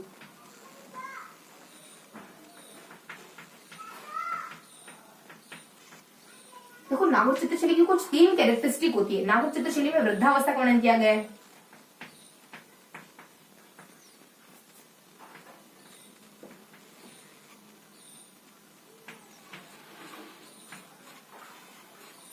वृद्धावस्था का वर्णन किया गया है। उसका तो अपने पारदर्शी वस्त्रों का वर्णन किया गया है, पारदर्शी वस्त्रों का वर्णन है।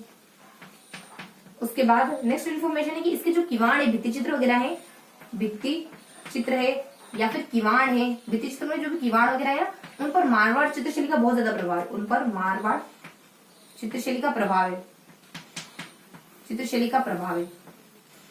बस ये 3 जानकारी गिवन है अपने नागौर चित्रशैली के बारे में। उसके बाद अपने जैसलमेर में भी कुछ 2 जानकारी गिवन है कि इनके समय के कुछ चित्रकार, इनके समय के कुछ राजा महाराजा थे ना, उसके समय में इस चित्रशैली को बहुत ज्यादा संरक्षण मिला है, यानी हम के समय में इसको बहुत ज्यादा संरक्षण मिला है। तो इसको संरक्षण देने वाले राजा कौन आते हैं, एक तो अपने आ जाता है हर राय, हर राय, हर इंसान को बिना पूछे राय नहीं देनी चाहिए, हर राय। उसके बाद अपने फिर आ जाता है अपने मूल राज, फिर अपने आ जाते हैं महारावल,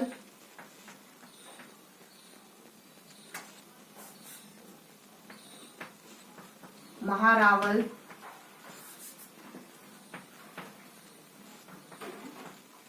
फिर आ जाता अपने कुछ ए से अखेराज,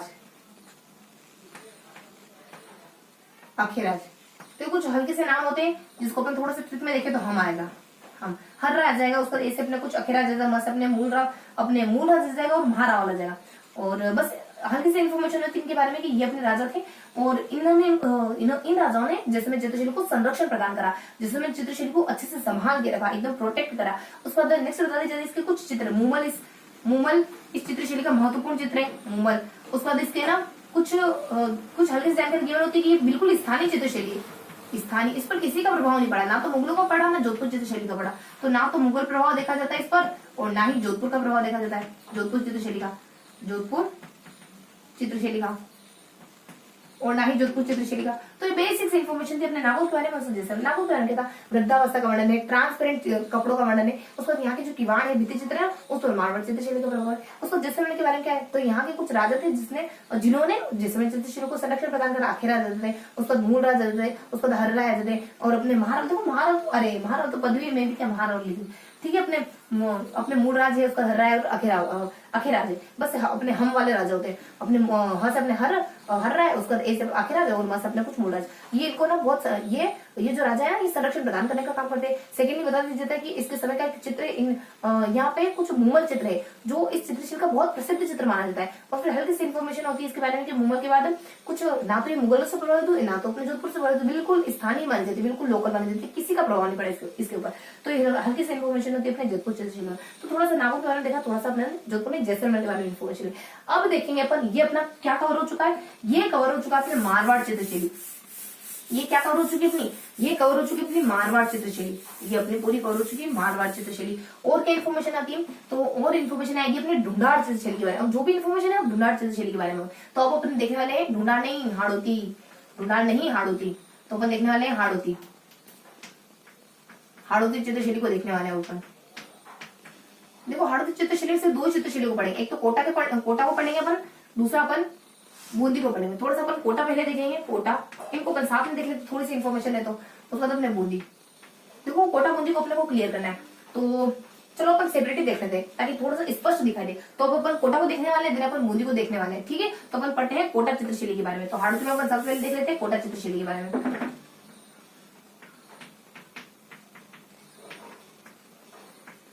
देखो कोटा चित्रशैली में क्या क्या इन्फॉर्मेशन होती है। कोटा चित्रशैली में कुछ राजाओं का जिक्र होता है, मतलब राजा महाराजाओं का जिक्र होता है कोटा चित्रशैली में। इसकी कुछ कैरेक्टरिस्टिक होती है, यानी क्या क्या इसकी विशेषता है, देन इसके चित्रकारों के बारे में बताया जाता है। तो इसको भी अपन 3 पार्ट में पढ़ने वाले हैं। तो कोटा चित्रशैली को कितने पार्ट में पढ़ने वाले हैं अपन, 3 पार्ट में पढ़ने वाले हैं। कोटा चित्रशैली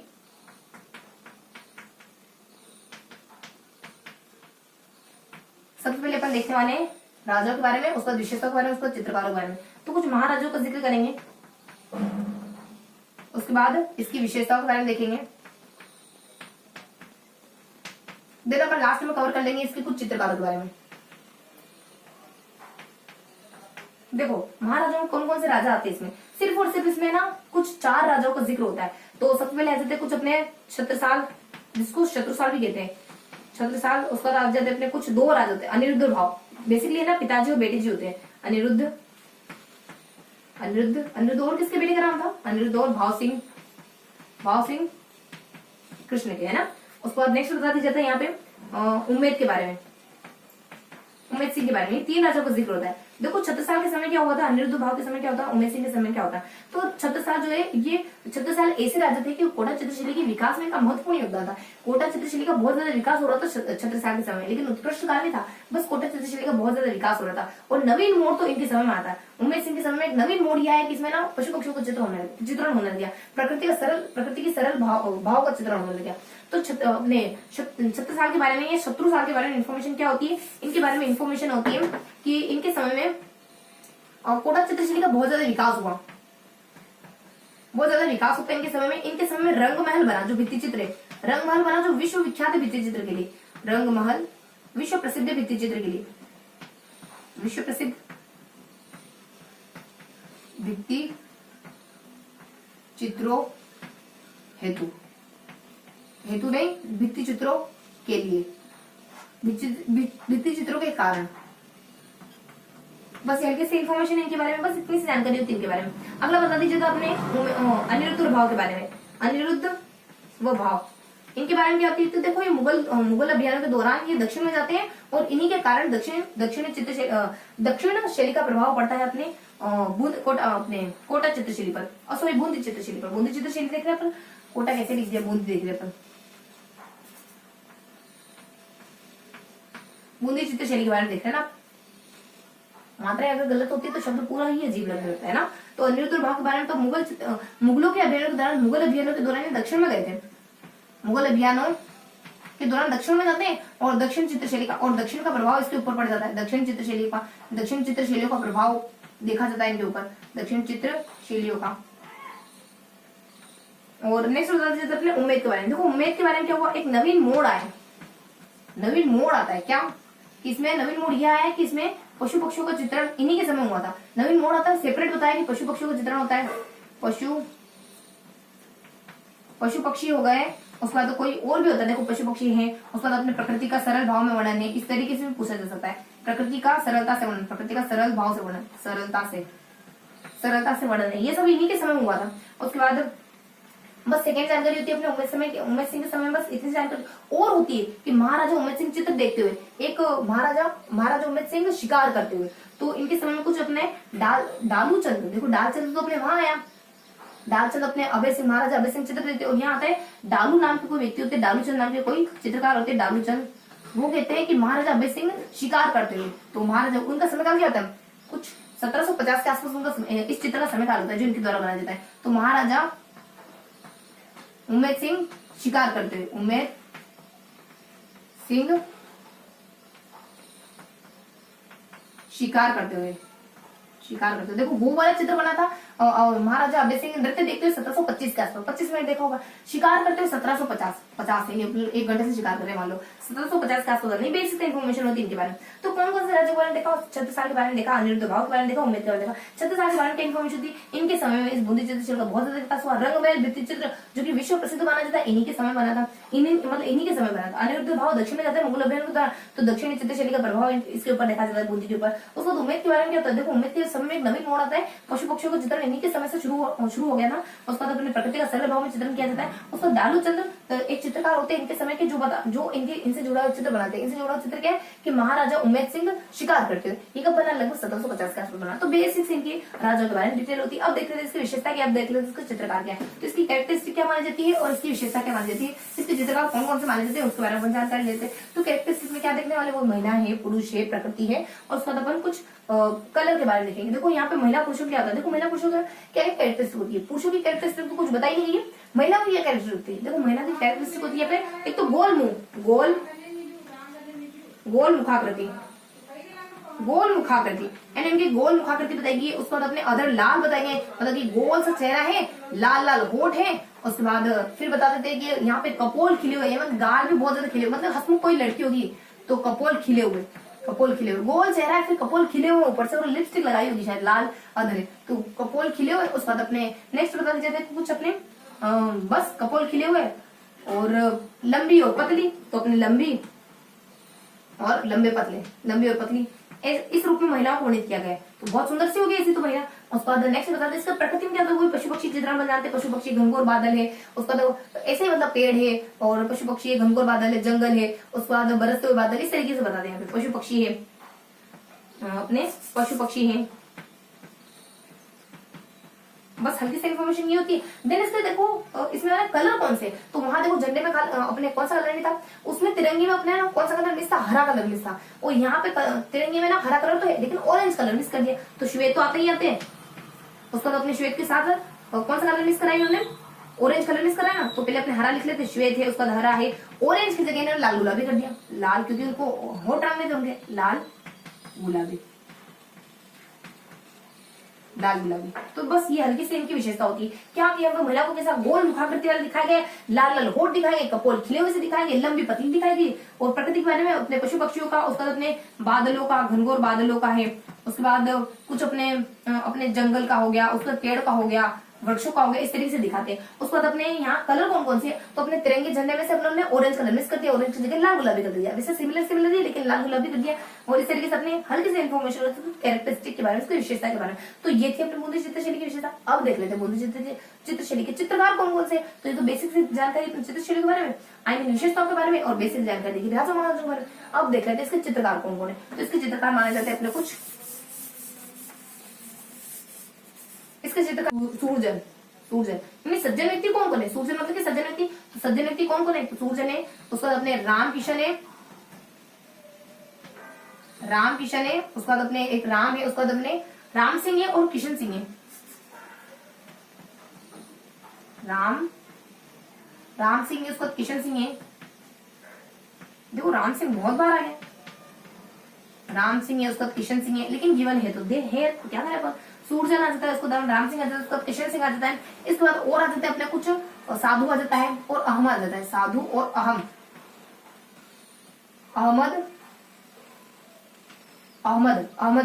करके कुछ नाम होता है, साधु जन है उसका, साधु जन है, उसका अहमद है। देखो सूरजन अच्छे व्यक्ति कौन है, राम है, कृष्ण तो अच्छे ही है, साधु भी अच्छा व्यक्ति, उसका अहम यानी मैं भी अच्छा व्यक्ति। तो ये इसके चित्रकार होते हैं बेसिक से, बस इतनी सी इन्फॉर्मेशन इसके बारे में गिवन होती है। अभी क्या देखने वाले अपन, देखो अपने महाराज के बारे में देख लिया, इसकी कैरेक्टरिस्टिक बारे में देख लिया, इसके चित्रकार के बारे में देख लिया, तो बूंदी चित्रशैली तो अपनी कंप्लीट हो गई। तो बूंदी चित्रशैली में अपने कुछ सूरजन आता है, उसका राम आता है, उसको कृष्ण आता है, साधु आता है, अहम आता है। सज्जन व्यक्ति कौन है, राम और कृष्ण तो सज्जन ही है, लेकिन साधु भी सज्जन है। देखो राम और सज्जन तो ही है, लेकिन साधु भी सज्जन है और मैं भी सज्जन हूँ। तो इस तरीके से अपने हल्की सी इन्फॉर्मेशन इस बारे में गिवन होती है।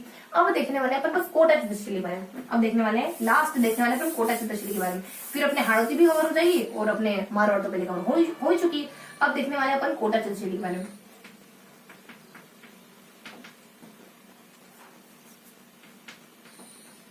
देखो कोटा चित्रशैली को कैसे कवर करने वाले हैं, बिल्कुल वैसे ही जैसे अब तक कवर करते आए हैं।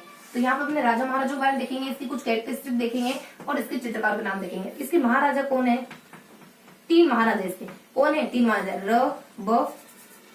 र ब यू, तुम यू यानी तुम ही तो मेरे लिए रब हो तुम। तो देखो र से आ जाता अपने राम सिंह, उसके बाद आ जाता अपने बी से अपने भीम सिंह। देखो राम के साथ लक्ष्मण नहीं भीम है, दोनों भाइयों, दोनों को अलग अलग जगह से उठा लिया। राम आ जाता है, उसका भीम आ जाता है, उसके बाद अपने आ जाता है उम्मेद। देखो राम सिंह के समय में स्वतंत्र विकास, इसका स्वतंत्र रूप से विकास होने लगा था। भीम सिंह के समय में वल्लभ संप्रदाय का प्रभाव दिखाई दे रहा था, वल्लभ संप्रदाय का प्रभाव दिखाई दे रहा था इस चित्रशैली पर। उसके बाद अपने उम्मेद सिंह का समय तो इसके लिए स्वर्णकाल माना जाता है, उम्मेद का समय इसके लिए स्वर्णकाल माना जाता है, स्वर्णकाल। और उम्मेद का समय होता क्या है, तो कुछ 1661 से लगा करके तो कुछ 1705 होता है, 40 साल का समय होता है इनका, 1661 से लगभग 5 तक। तो अपने कुछ 40 सालों का यानी 40-45 सालों का समय, एक्यूरेट देखे तो अपने 45 सालों का, 44-45 सालों का इनका समय काल रहा। और देखो अपने और कहा देखा था ना, किशन सिंह का समय काल तो अपने देख लिया था। एक और मान सिंह का समय काल भी गिवन है, उनका भी 40 साल के होता है, लगभग 1803 से लगभग 1843 तक होता है। एक्यूरेट उनका 40 साल तक समय काल रहा। वही मान सिंह नाथों का बहुत ज्यादा प्रभाव रहा उनके ऊपर। वही मान सिंह जी के समय अमर है, दाना है, शिव है, शंकर है, और फिर अपने अमर, दाना, शिव, शंकर चित्रकार रहे उनके समय, वही मान सिंह है ना। तो ये हल्की सी इन्फॉर्मेशन थी इनके राजों के 3 राजा अपने, एक के समय स्वतंत्र विकास होता है, एक के समय वल्लभ संप्रदाय का प्रभाव देखा जाता है, और एक का समय काल तो स्वर्ण काल माना। तो समय काल तो बताओ, तो ये कुछ अपने 45 सालों का, 44-45 सालों का समय रहा उनका। इधर अपने कुछ 40 है, इधर अपने कुछ 5 और उधर चले गए। बस तो इसके बारे में अपना राजा महाराजा देख लिया। इसकी विशेषताएं क्या आएंगी, उसके बाद इसके चित्रकार क्या होंगे, इस बारे में जानकारी नहीं है अपने को। तो अब देखते थे अपन विशेषताएं क्या क्या, इसकी कैरेक्टरिस्टिक क्या क्या। देखो इसकी विशेषता क्या क्या, वो अपने महिला है, पुरुष है, प्रकृति है, उसके बाद लास्ट अपन गिवन करेंगे महिला, पुरुष, प्रकृति और कलर के बारे में। देखो महिला पुरुष कैसे होते हैं, देखो महिला यहाँ बहुत सुंदर है, यानी महिला को बहुत सुंदर है, बहुत सुंदर महिला को जो चित्रण है वो बहुत सुंदर तरीके से करा गया है। तो महिला कैसी बताएगी, पीक अधर बताएंगे, एकदम पीक अधर बताएंगे, होठ एकदम पीक बताएंगे, उसके बाद पीक अधर बताएंगे। उसके बाद अपने आंखें कैसी बताएगी, आंखें अपने कुछ पीक अधर हो गया, उसके बाद अपने होठ तो अधर जैसे, उसका नाक बहुत अपने, देखो वही अपने शार्प नाक, उसके बाद अपनी कुछ नाक के बारे में, उसके बाद कपोल के बारे में। तो वो सब कुछ एकदम व्यवस्थित होता है, अपने पीक अधर हो जाता है, शार्प नाक हो जाती है, उसको पतली है, कमर पतली है, पतली कमर है, पतली कमर है।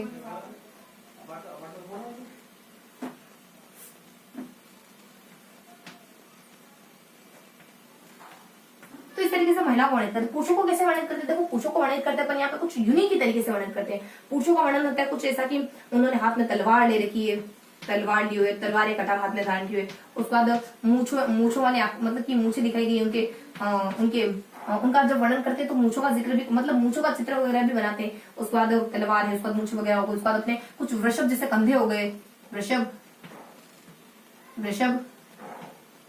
कंधे हो गए। उसके बाद अपने लंबे चौड़े ऊंचे बड़े कद वाले, आदम कद वाले, मतलब आदम कद नहीं, अच्छे लंबे चौड़े दिखाई देते हैं। उसके बाद आभूषण भी पहना रखे ऊपर से, आभूषण पहना, आभूषण से युक्त है वो, इस तरीके के होते हैं। तो आभूषण पहन रखे, हाथ में कटार लिए हुए, मूछें बड़ी बड़ी, उसके बाद अपने लंबे चौड़े वृषभ जैसे कंधे, इस तरीके से होते हैं पुरुष वहां पे। और फिर अपने कुछ प्रकृति के बारे में देखें तो यहाँ पे अपने शिकार का वर्णन है। प्रकृति शिकार, मतलब शिकार प्रकृति से जुड़ा हुआ ही तो महिला शिकार करते हुए, यहाँ तक कि इवन महिलाओं को भी शिकार करते हुए दिखाया गया है, महिलाओं को भी शिकार करते दिखाया गया।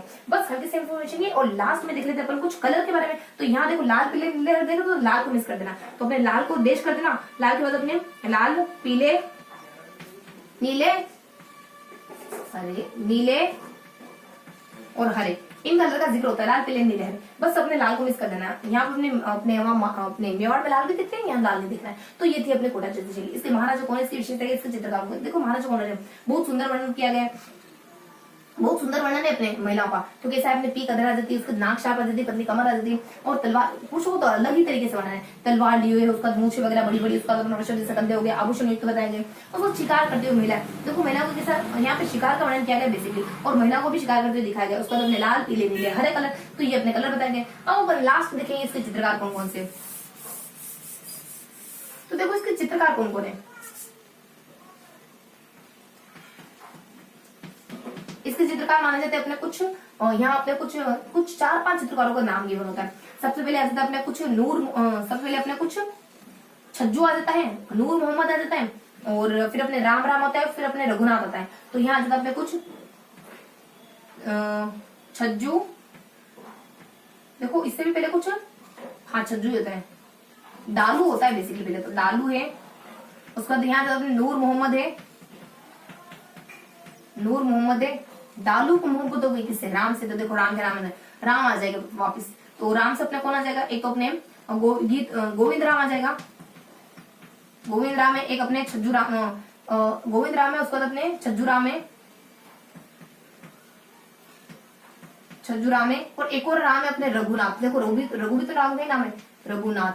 रघुकुल में होने के कारण राम को रघु कहते हैं, ठीक है। तो रघुनाथ, तो ये चित्रकार अपने कोटा से जुड़े हुए। तो राम, डालू, नूर मोहम्मद, गोविंद राम, छज्जू राम, रघुनाथ, तो इस तरीके के अपने चित्रकार है कोटा चित्रशैली से जुड़े। तो ये बेसिक इन्फॉर्मेशन अपने कोटा चित्रशैली के बारे में। देखो सबसे पहले महाराजों का डिस्कशन, महाराजों के बारे में देखा, चित्रशैलियों का डिस्कशन करा। उसके बाद हमने लास्ट में कवर करा चित्रकारों को। देखो यहाँ के महाराजा कौन है, यानी कोटा चित्रशैली में कौन कौन से महाराज है। रब यू, यानी तुम में रब दिख गया मुझे तो रब से अपना कुछ राम आ जाते हैं, भीम आ जाते हैं, यूसुफ अपने उम्र आ जाते हैं। इसको कैरेक्टरिस्टिक क्या है, महिलाओं को बहुत ही सुंदर, लेकिन पुरुषों को उतना ही भद्दा बताएगा, मतलब तलवार लियो, बड़ी मुझे भद्दा नहीं, फिर मतलब थोड़ा सा खौफनाक बताया गया है। तो अपने तलवार लियो, हाथ में आभूषण वगैरह पहन रखे, उसके बाद बड़ी बड़ी मूछें, उसके बाद अपने कंधे एकदम ऋषभ की तरह चौड़े, लंबा ऊंचा कंधे, इस तरीके से बताया गया है। उसको चित्रकार कौन कौन से, तो राम को अपने डालू को मोहब्बत होगी राम से, तो अपने डालू आ जाता है, नूर मोहम्मद आ जाती है। और उसके बाद अपने राम आ जाता है, मतलब अपने राम से अपने छज्जू राम हो गया। उसके बाद अपने राम से अपने गोविंद राम हो गया। उसके बाद अपने रघुनाथ हो गया। तो इस तरीके की इन्फॉर्मेशन अपने कोटा चित्रशैली के बारे में थी।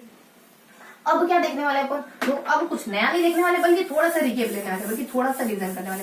हाँ, और देखो हमने मारवाड़ चित्रशैली पढ़ी ना, तो मारवाड़ के बारे में तो इन्फॉर्मेशन ली नहीं हमने, तो थोड़ी सी मारवाड़ चित्रशैली पढ़ी, तो मारवाड़ के बारे में तो इन्फॉर्मेशन ले, देन इसकी चित्रशैली के बारे में देखें अपन, और फिर अपन हाड़ौती की चित्रशैली भी पढ़ी। तो थोड़ा सा क्या करेंगे अपन कि जो अपने मारवाड़ चित्रशैली पढ़ी ना, उसको थोड़ा सा इन्फॉर्मेशन लेते, ओरली देख लेते हैं।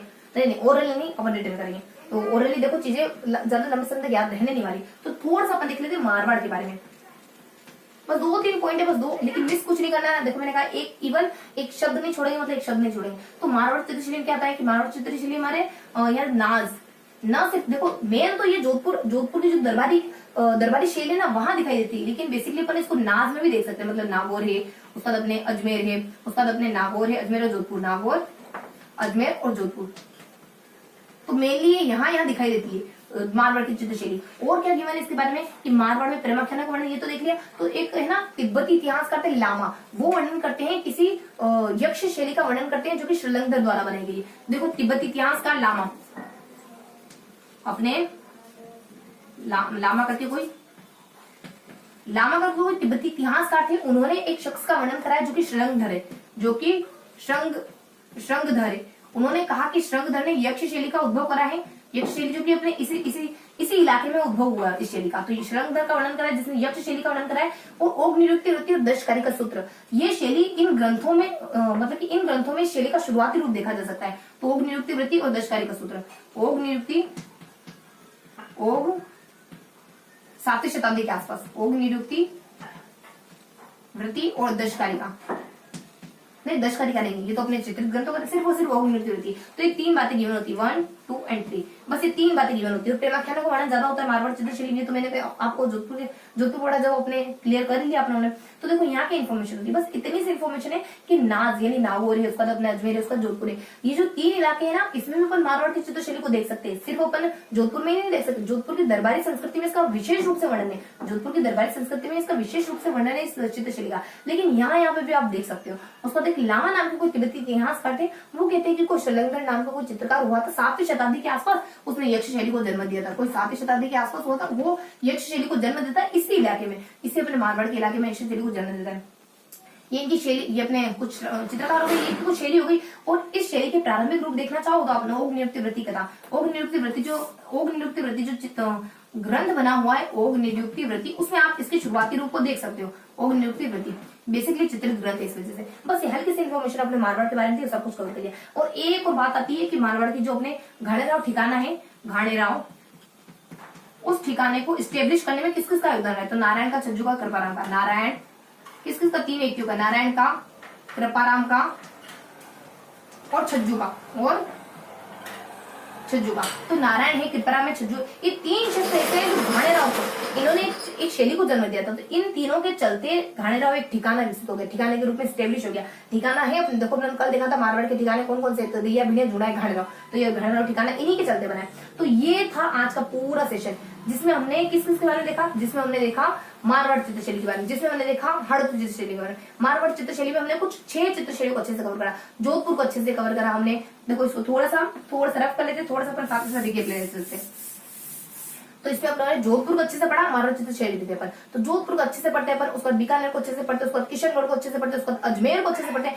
2 हल्की हल्की सी जानकारी अपने नागौर के बारे में, उसको जैसलमेर के बारे में, इस तरीके से हमने क्लियर करा। उसके बाद लास्टली अपन देखे, मतलब कि सेकंड पार्ट में अपन देखते हैं कुछ हाड़ती के बारे में। हाड़ती में अपन कोटा अच्छे से पढ़ते हैं, हाड़ती में अपन लास्ट में हाड़ती पहले अपन बूंदी अच्छे से पढ़ते हैं, बूंदी के बाद अपन कोटा अच्छे से पढ़ते हैं। सभी में कुछ न कुछ ट्रिक्स के थ्रू अपने याद करने की कोशिश करी। याद कैसे करा हमने सबको, यहाँ देखा कुछ राजा वगैरह आए सब में, उसके बाद कुछ इनकी विशेषताएं वगैरह आई सब में, उसके बाद कुछ इनके चित्रकार वगैरह आए, तो इस तरीके से हमने जानकारी ली। तो इस तरीके से हमने कुछ मारवाड़ चित्रशैली के बारे में देखा, इस तरीके से कुछ हमने हाड़ौती चित्रशैली के बारे में देखा। और लास्टली क्या कवर करा, जब अपन मारवाड़ पढ़ी रहे तो मारवाड़ के बारे में थोड़ी इन्फॉर्मेशन तो ले ले, बेसिकली हमको इसको साथ ही क्लियर करना था, सबसे पहले यही देखना था, लेकिन थोड़ा सा मिस हो गया था, तो अपने लास्ट में क्लियर कराया। लास्ट में हमने देखा कि मारवाड़ चित्रशैली में नाच का भी बहुत ज्यादा वर्णन होता है, यानी कि जो नागौर है, अजमेर और जोधपुर है ना, यहाँ पर भी बहुत अच्छे से देखी जा सकती है मारवाड़ चित्रशैली।